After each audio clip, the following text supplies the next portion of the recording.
welcome back to my channel. My name is Ratika Gupta and guys, topic for today is section 23A of the Hindu Marriage Act 1955, which talks about relief for respondent in divorce and other proceedings. So guys, as always, if you're new to my channel and if you have not subscribed it yet, please subscribe to my channel right now. And yes, if you enjoy learning with me, you understand what I teach, please like all my videos and do let me know in the comment section below. Guys, section 23A is quite short and easy. इसको start करने से पहले हम एक basic illustration से start करेंगे, उससे आपको ये सेक्शन बहुत इजीली समझ आएगा. अब बेसिकली गाइस एक पॉइंट ध्यान रखना कि section 23A is a part of section 23 itself. तो कहीं ना कहीं हम बार्स टू मैट्रिमोनियल रिलीफ की भी बात करते हैं. अब guys and point to be noted is that कि यहाँ पे डिवोर्स को अलग से लिख दिया, लेकिन यहाँ पे हम बात करते हैं कि रिस्पोंडेंट को एक रिलीफ दिया जाता है in any proceeding under this act. लिखा है कि इन डिवोर्स एंड अदर प्रोसीडिंग्स, लेकिन यहाँ पे डिवोर्स को सेपरेटली लिख दिया, लेकिन कोई भी प्रोसीडिंग होगी under this act for any matrimonial cause, B it for restitution of conjugal rights, be it judicial separation or for divorce, in any matrimonial proceeding under this act, respondent ये relief claim कर सकता है. वो क्या relief उसको हम discuss करेंगे with an illustration. For example guys, husband is being very cruel to his wife. Husband ने बहुत ज़्यादा cruelty करी अपनी wife के साथ, both physical and mental cruelty. Mentally भी torture किया, physically भी he was being violent to his wife.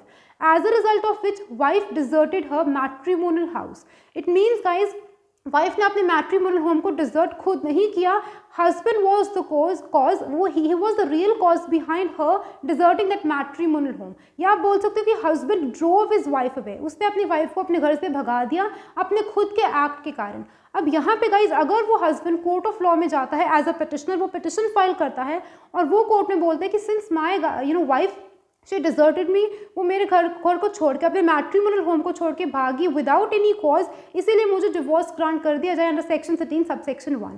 तो गाइज यहाँ पे क्या होगा, आपको बताया कि बार्स टू मैट्रिमोनियल रिलीफ में husband is taking benefit of his और हर ओन रॉन्ग. हस्बैंड अपने खुद की ओन रॉन्ग एंड डिसेबिलिटी का फायदा उठाता है. अब गाइज यहाँ पे रिस्पोंडेंट को एक रिलीफ दिया गया है कोर्ट के द्वारा सेक्शन 13A में कि रिस्पोंडेंट अब यहाँ पे क्या करेगा, कोर्ट ऑफ लॉ में जाएगा या जाएगी एज द केस में भी. यहाँ पे हम फीमेल वाइफ की बात करते हैं.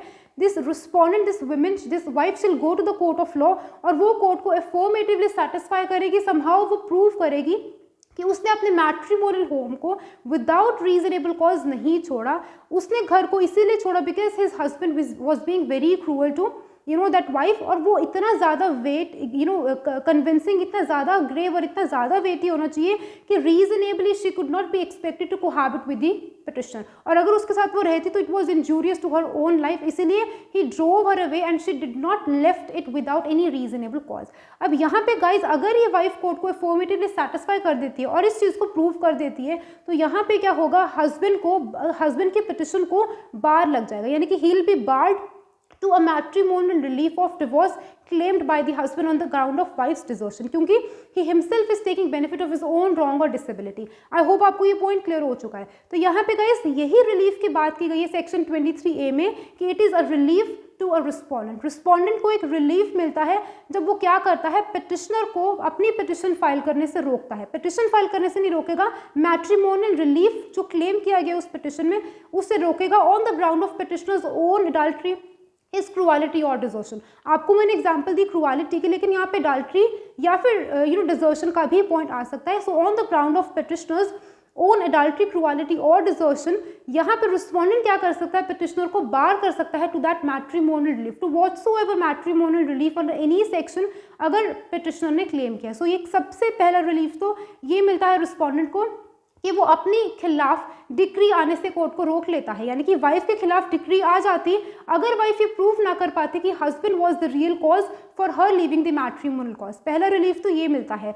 दूसरा गाइस सेक्शन 23A बात करते हैं कि नॉट ओनली दिस, अब रिस्पोंडेंट क्या कर सकता है कि that person, for example wife in this case, she can counter claim it. Counter claim का मतलब है कि अब वाइफ कहेगी कि इस ग्राउंड पे मुझे डिवोर्स दिया जाए. पहले हस्बैंड ने डिवोर्स की प्रोसीडिंग्स कोर्ट में स्टार्ट करी थी, लेकिन वाइफ ने हस्बैंड को कर दिया बार उसकी मैट्रिमोनियल रिलीफ से, क्योंकि उसने कोर्ट को अफर्मेटिवली सेटिस्फाई कर दिया कि he himself is taking benefit of his own wrong. अब उस चीज़ को वाइफ काउंटर क्लेम करेगी, यानी कि अब वाइफ कहेगी कि अब डिवोर्स की प्रोसीडिंग्स मैं स्टार्ट करूंगी और मुझे डिवोर्स दिया जाए ऑन दिस वेरी ग्राउंड कि मेरा हस्बैंड ने मुझे डिजर्ट किया and he was being cruel to me. So cruelty के ग्राउंड पे अब वाइफ क्या करेगी, डिवोर्स प्रोसीडिंग्स स्टार्ट करेगी एंड डिवोर्स क्लेम करेगी. So it is a kind of, don't you think it's a kind of relief जो respondent को दिया जाता है इन डिवोर्स और any other proceeding under this act. अब यहाँ पे काउंटर क्लेम का मतलब आपको इस इलस्ट्रेशन से समझ आएगा कि वो कहेगी कि अब मैं काउंटर क्लेम करूंगी. पहले क्लेम हस्बैंड ने किया था कि मुझे डिवोर्स दिया जाए, लेकिन वाइफ ने अपने केस को डिफेंड किया, समहाउ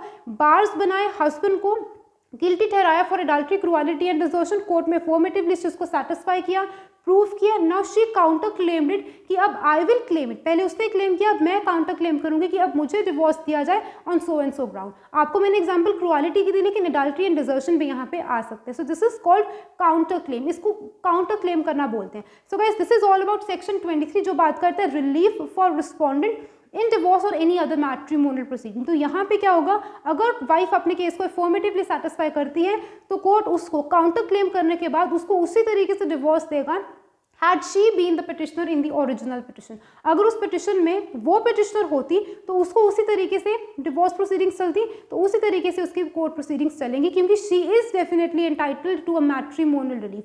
उसने ऑल्दो उसने काउंटर क्लेम किया, लेकिन काउंटर क्लेम कैसे किया, हस्बैंड को गिल्टी ठहराने के बाद. तो she is definitely entitled to a matrimonial relief by counter claim. तो वहाँ पे क्या होगा, had she been the petitioner, उसी तरीके से कोर्ट उसको मानेगा और उसको क्या करेगा, डिवोर्स दे देगा, और व्हाटसोएवर रिलीफ, मैट्रिमोनियल रिलीफ जो वाइफ ने क्लेम किया. आई होप गाइस आपको समझ आ चुका है कि किस तरीके से section 23A talks about counter claim and talks about a relief to the respondent. तो ये एक काउंटर क्लेम का रिलीफ है जो रिस्पोंडेंट को मिलता है in any of the proceedings under the Hindu marriage act 1955. So guys, if you still have any doubt pertaining to section 23A, please feel free to comment in the comment box. I'll be replying to all your doubts and queries. Till then guys, keep learning, keep shining, stay safe and bye bye.